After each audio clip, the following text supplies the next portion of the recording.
Welcome to How We Scaled It for Design Teams, a show that explores the journey through the arduous road of growing a successful design practice. I'm your host, Adam Perlis, founder and CEO of Academy, a UX staffing and recruiting agency. And today we have the pleasure of speaking with Peter Merholz, co-author of Org Design for Design Orgs, design executive, and organizational consultant. In this episode, we discuss the challenges of scaling a design team, knowing when to scale, and how to structure your team effectively. We'll also discuss the different types of team structures and their pros and cons. Welcome, Peter. Thank you, Adam. My pleasure to be here.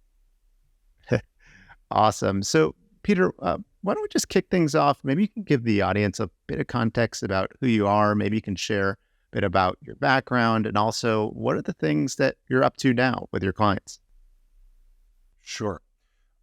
So I've been working in user experience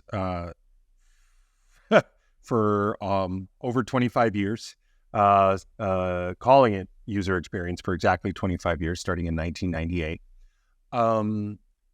Folks know me. They know me from having been one of the co-founders of a consultancy called Adaptive Path, which was one of the first user experience consultancies. I was there for 10 years, helping lead that company. Since leaving Adaptive Path, I've been some flavor of design executive in a few different companies. Groupon, where I grew a team from 25 to 60, which proved to be a formative experience for myself. Supported OpenTable, spent time at a company called Snagajob. And then for the last 4 or 5 years, I've been an independent consultant, helping companies build more effective in-house design organizations. And the reason I'm able to do that is because about 6 or 7 years ago, I co-wrote a book called Org Design for Design Orgs, which is still basically the only handbook for growing in-house teams. There's another book by Chris Avor and Russ Unger called Lift Off that does address some of this as well. But that book became my calling card. And so for the last 4 or 5 years, I've been an independent consultant, often embedding inside companies and helping them think about how to scale their design orgs. I've done that for Wells Fargo. I did that for an enterprise SaaS company called Ceridian, and I'm currently doing that for JP Morgan Chase. And then I also work in what I call thought partnership, where I work with heads of design across the world, some who have teams of 8 or 9, some who have teams of 450, all kinds of company types, startups, tech, financial services, whatever, just helping them tackle their hairiest business challenges. So that's what I've been up to. That's amazing. I mean, you have an incredible background. I love, how you've transitioned from, being a practitioner to being a leader to, authoring a book to eventually becoming a consultant to helping, train and work with other teams to teach them how to lead. It's kind of the ideal, I think, design career. So kudos to you. I'm enjoying it. I'm sure you are. Well, it's so great to talk to you about this subject today. One of the biggest challenges I think a lot of design leaders face is when they're trying to scale their team. One of the big questions they end up having is, how do I structure my team? And every organization, of course, is different. And then every design team, depending on the stage they're in, also has a lot of different things they need to think about. Tell me a little bit about, how they might go about thinking about structuring their team. What are the first things they should kind of look at? Yeah. And earlier, I mentioned my time leading design at Groupon, and I actually had this experience where when I joined, I inherited a team of about 25. About 12 of those were product designers. The other were brand marketing designers. And I ended up growing the team to 55, 60 before I left. And so I had to, when I joined, there was no organizational structure. It was like this pile of product designers. And so I needed to figure out, well, how was I going to organize this group of folks against the work? And based on my time at Adaptive Path, I had become very influenced by the concepts of service design, and thinking about end-to-end customer journeys. And since Groupon was an e-commerce experience, a journey model made sense. And so the way I ended up structuring that team was by customer type. So we had consumer-facing design, we had merchant-facing design, and then within those, trying to think about how do we organize with some sense of a journey mindset, supporting people as they move through the experience of engaging with Groupon. And that is still today in my consulting with clients, always where I start. Who are your customers? And what is the experience that they are looking to have that you are delivering to them? Because if you can organize in that way, you can now support them in the work they're doing. There's this concept called Conway's Law, which is that, I won't quote it, but basically that organizations represent themselves as they are structured. And so too often we see companies that are structured by function, structured by division, structured by things that are not how the customer perceives the company. And so that leads to these really bad customer experiences. And so I am always preferencing the end user experience, the end customer experience, and trying to figure out how do we deliver what's best there. And the reason I got involved in organization design is I realized that you needed to shape the organization, like fundamentally, in order to deliver on that promise to the customers. It wasn't enough to simply have like a good strategy that spoke to user needs. You really needed to reshape how teams are organized, the work that they're working on, what they're working on, how they're aligned against that work, how you have teams then working in these multiple work streams at different, so the way I like to do it is different phases of the journey, so that when the work of that teams goes out in the world, it feels responsive to the needs of the customer. Wow. And so when you start to think about, beyond, figuring out, what those needs are, what are the different types of structures teams might need to think about? Like you mentioned a few in the book. Maybe you could walk our audience through those. Sure. Well, often when companies start thinking about having an in-house design team, they end up thinking about it as kind of this internal services function. Because if they worked with designers in the past, let's say in an agency context, an external design team, that was an agency. You would give them work, they would give you deliverables. And so oftentimes that's the first stage in-house. And you still see that, you don't see it too much in like product or UX design anymore. That's still how most marketing design teams are run, or as in-house agencies.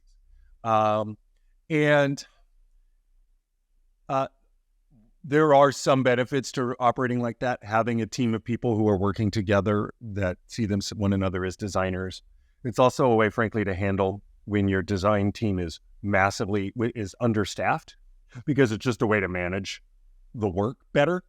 But it's not really sustainable over the long run, and it's not. When you treat your designers as an internal agency, they are not being seen as strategic partners. So in the evolution of design, in-house design orgs, as they are seen as more critical to the function of the business, what you see is a shift from these internal services firms or internal services teams into something more embedded in the work of the team.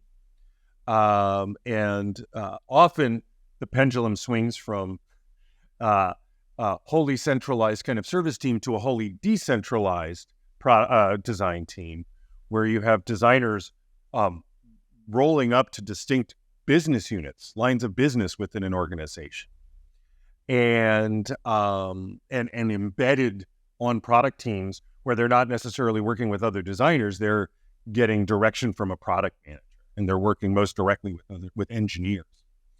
And that works for a while. It gets the designer closer to the work. It gets the designer involved in the entire life cycle. It helps the designer understand the nature of the work in the context of the business more directly. But that model has its challenges. One that I mentioned earlier, which is when you decentralize design and have designers sprinkled throughout the company, you now lack coherence, right? And I was talking earlier about end-to-end experience.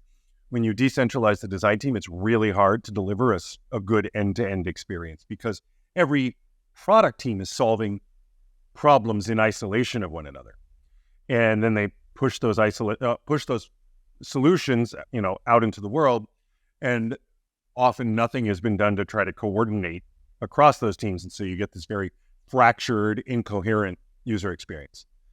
Another issue is for the designers themselves.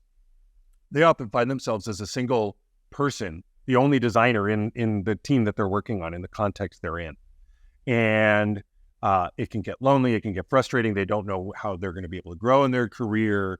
Everyone else they're working with is not a designer.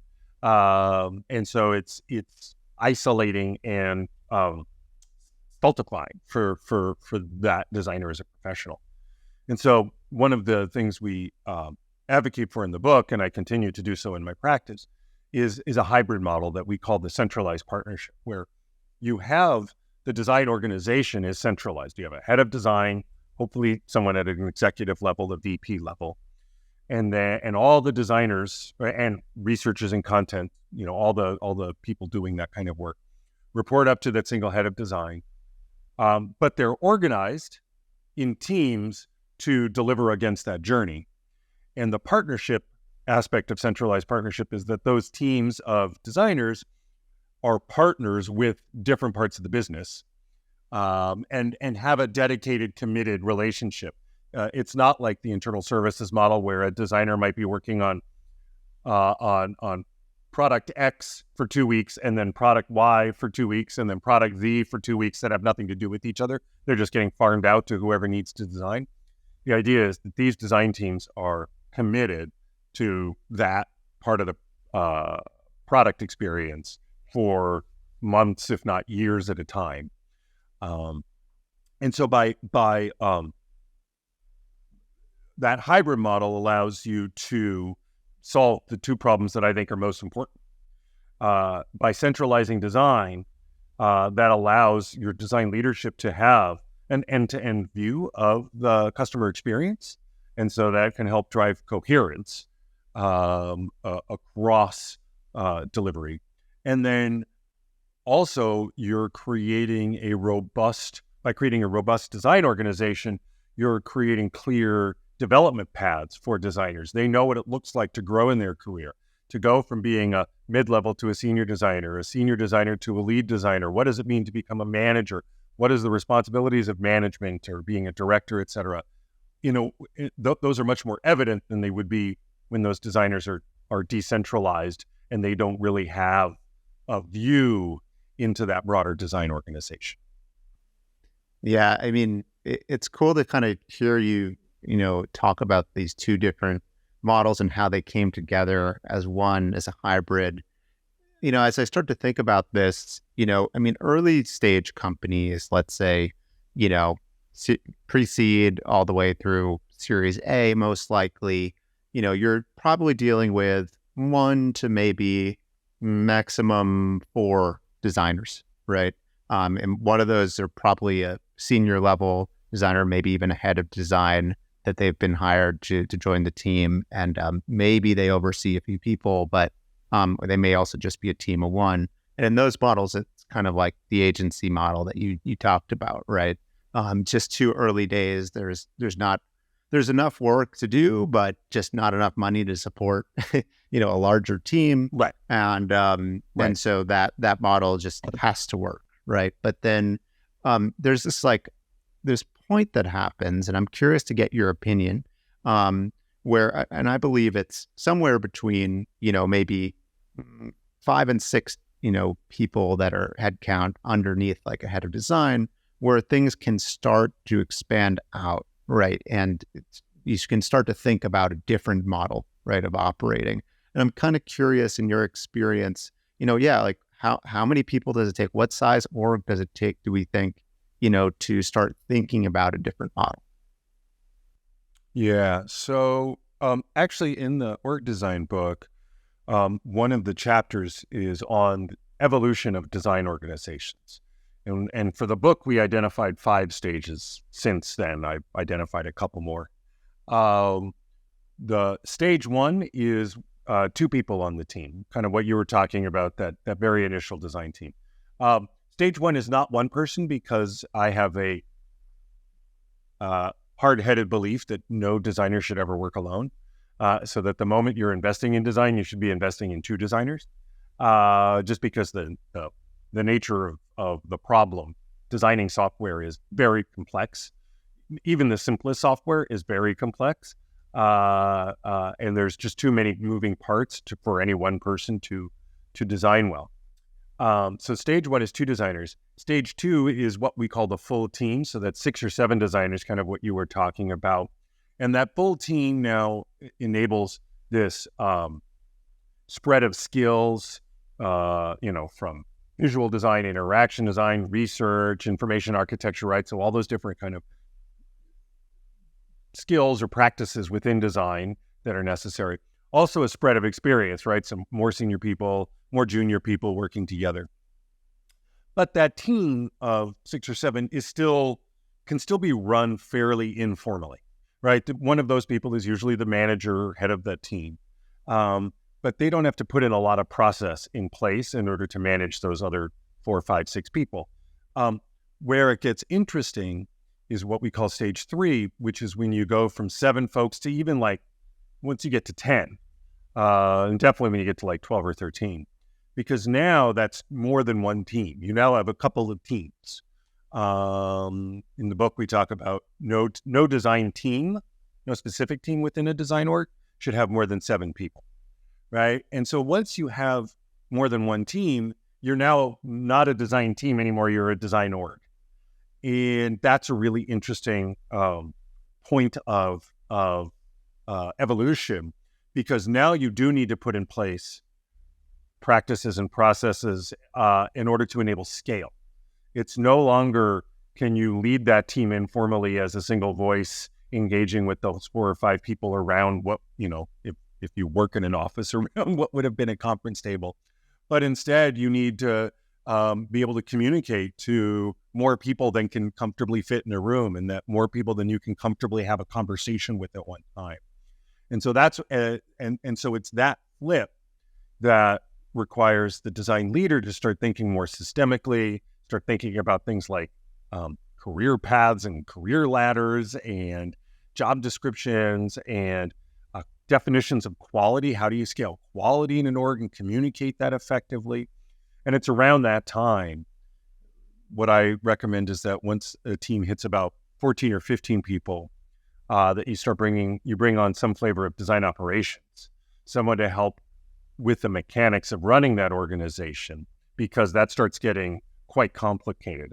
Recruiting and hiring practices, professional development practices, all that stuff. If you don't have design operations doing it, and you have design leaders doing it, that takes up all of their time. And now they're no longer able to do what people want them to do, which is actually the creative leadership for design.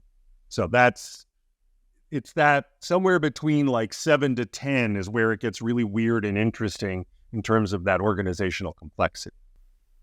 Yeah. Wow. It's fantastic to kind of hear you weave through those different stages. I'm sure some of the people listening are kind of facing one of those challenges now, and kind of putting hard numbers to it too. I think, I don't know, for some reason formalizes it. I think also, as you noted, organizations start to feel those growing pains. They feel that, we haven't developed an onboarding process before, and that's creating huge gaps, in our team knowledge base, and cascading to many other issues. And we can't do that because our design leader is too busy doing other things, and they're doing those other things, which means that they can't do their main job, which is to, as you said, do the creative leadership part, which is when design ops needs to come in to help support that leader and do all the little things that were taking up all their time. Right. And it's definitely, I think, one of the big moments I know I've personally had as a design leader where it was like, yeah, I need extra help. And you know, one of the things we've talked about in the past is design charters. You know, and that's something that you've discussed quite a bit on your blog and in other forums as well. I'm curious, like, when does that kind of come into play, and why is that so important in a team that's scaling? Yes, I am a strong advocate for team charters for design organizations, and it comes into play. So, in when I started my practice, which was a few years ago, and 2020 was my first full year during the pandemic. I had ended up having a number of people reach out to me to help them think through developing their team charters. And one of the patterns that I saw across these teams is that they were all they were usually somewhere between 20 people and 40 people, but where they felt that need was when they hit about 20 people in their design org. And what had happened, I think, across many of these teams, the pattern was a design team had been built, but the inception of that design team was not done by a designer necessarily, right? It was someone in product where some founder was like, well, we need design. They hired senior designer. They told that senior designer, build out your design team. It was all very organic and accretive. And then the company is growing over time. And so the design team's growing with the rest of the company. And then at some point, that design team hits about 17, 18 people and realizes that they've never taken the reins of their own identity, right? They've always been defined by other people's expectations of them. And what other people expect of design orgs is actually really, it's only a little bit of what these design teams could offer, right? The expectations on a design org is largely production level stuff, wireframes and mocks and comps and that kind of thing. But the designers are like, I've got training and research. I've got ability to be more strategic. I can look at these bigger, hairier problems. I want to be involved sooner in the process. And so it's at around this 20-person size that these teams have now enough critical mass that they're interested in defining their own identity. And so that's where the charter comes into place, where, and I've written about it, we can put it in the show notes or whatever. If you Google the phrase, define your design team, and then my last name, Merholz, Merholz, you'll see a blog post I've written about this.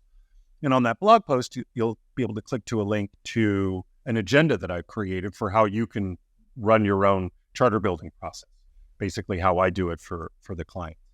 And there's a number of components to it.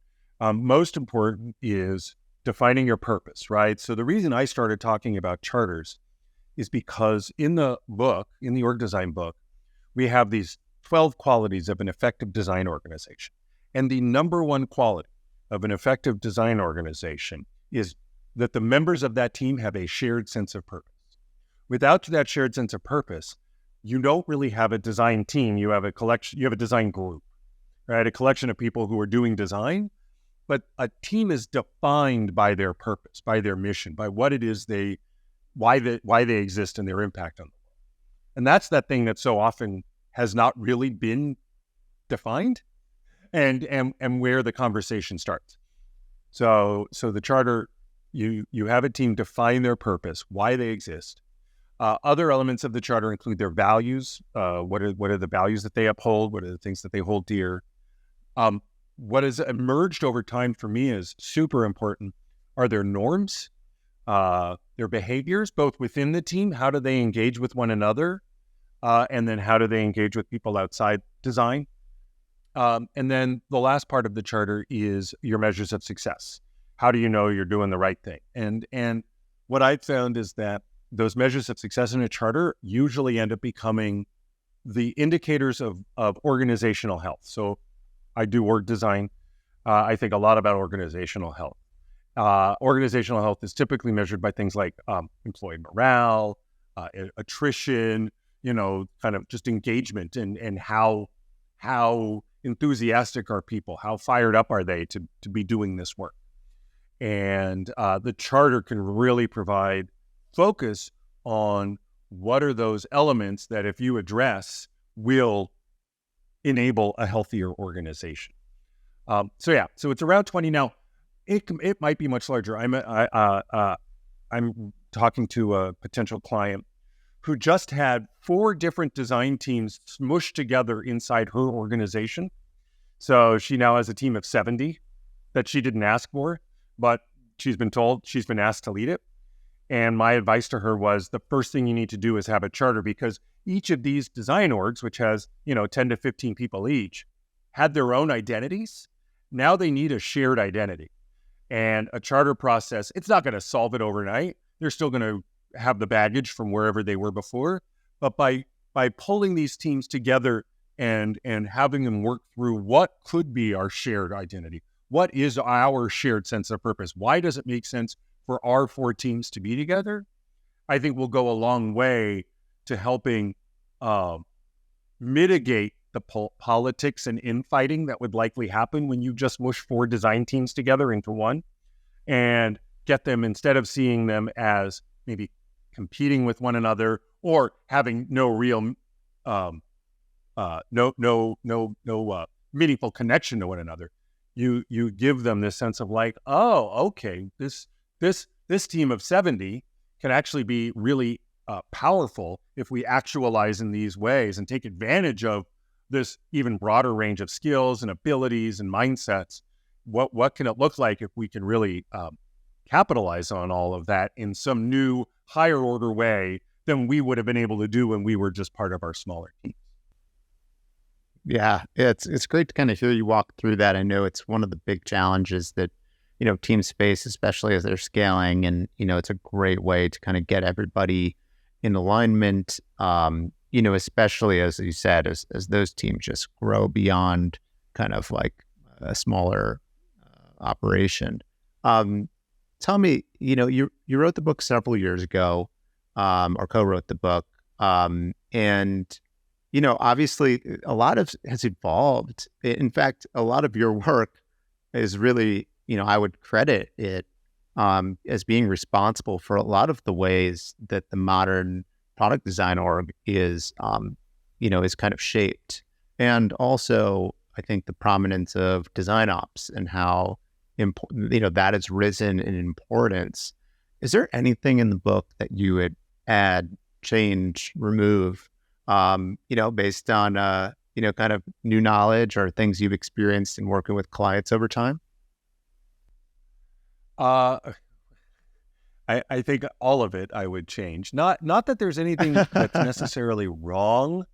I don't think there's anything necessarily wrong in the book, but it definitely speaks to kind of where I was at 7 years ago. And two things come to mind. So I mentioned earlier that evolution of the design organization. And I talked through the first 3 stages, and that third stage is when you get to that team of about 12 or 13. And now you have to have 2 teams in order to manage that. And then we had 2 more stages. We had stage 4, where there was about 20, 25 people, and then stage 5, where I think we got up to 50 or 60. And then we're like, you know what, beyond that, it's just like stage 5, only more so. And that's not true. I just hadn't really experienced design orgs of 100 people or more, 200 people or more. I now support a design organization that has 800 people in it, one organization that has 800 people in it.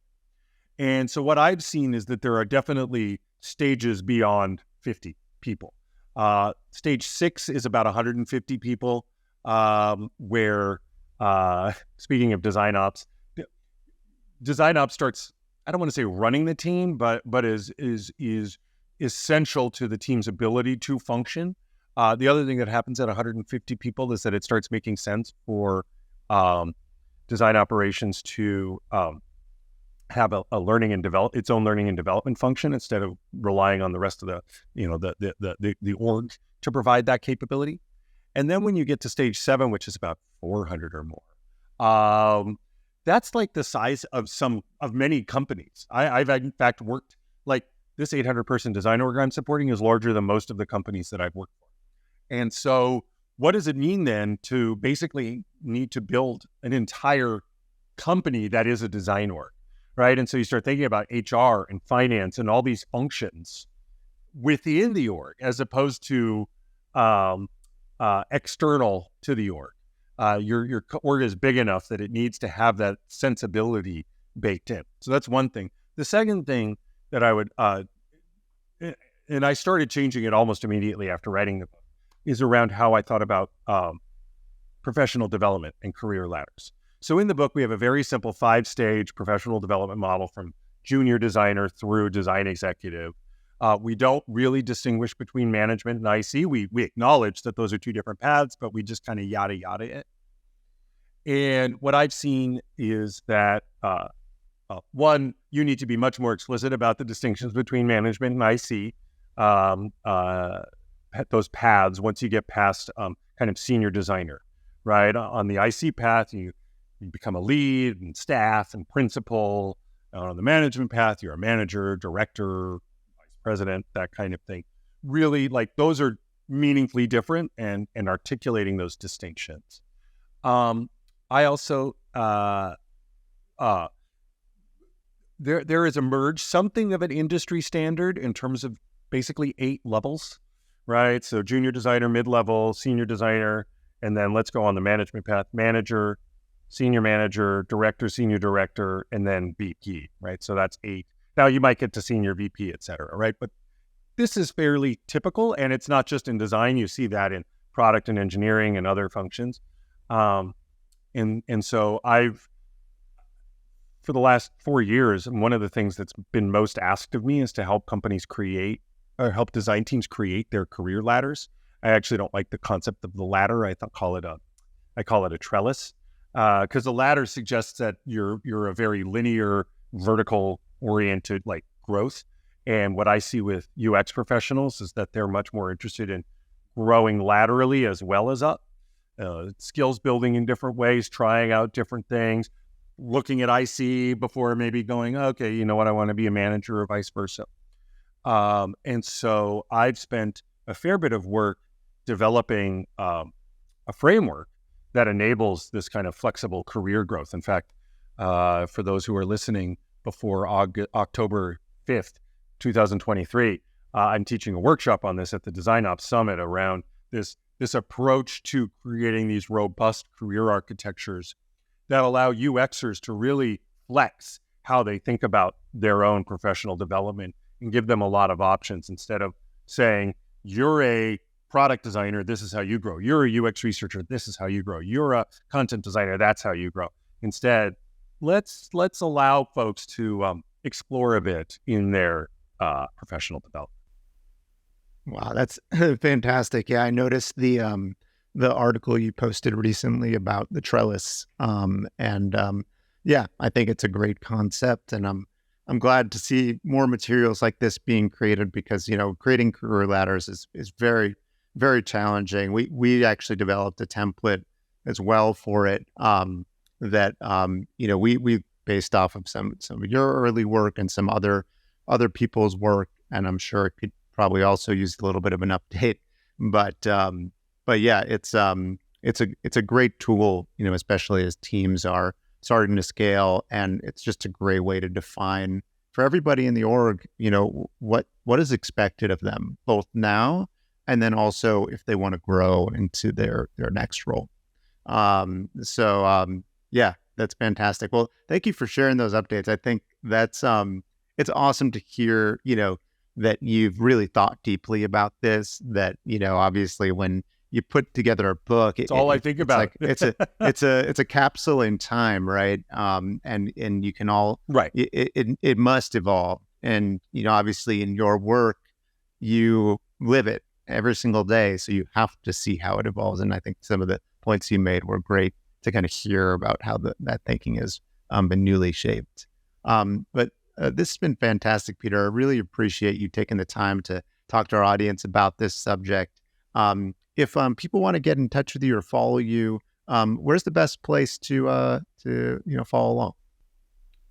Yeah, so two places. My own website, petermerholz.com. I go in fits and starts and how often I write on it. But you can see my latest thinking in terms of the design organization stuff we've been discussing. I also write a fair bit about design leadership, which we haven't really touched on, but that's been this other area of interest that I've been pursuing in terms of what makes a truly effective design leader. So petermerholz.com or on LinkedIn, Peter Merholz, Merholz. I'm the only human on planet Earth with that name, to the best of my knowledge. So it's pretty easy to find me. And I'm pretty active on LinkedIn and not just posting stuff, but always love to read the comments and to engage. Like that is where I see the best conversations happening around design and UX, leadership, and organizational matters. Yeah, actually, that's how I recall you and I met for the first time. Was I probably posted some comment on one of your posts, and we started a dialogue. So that's fantastic. It's great. Awesome. Awesome. Well, thank you again, Peter. Really appreciate your time, and have a wonderful rest of your week.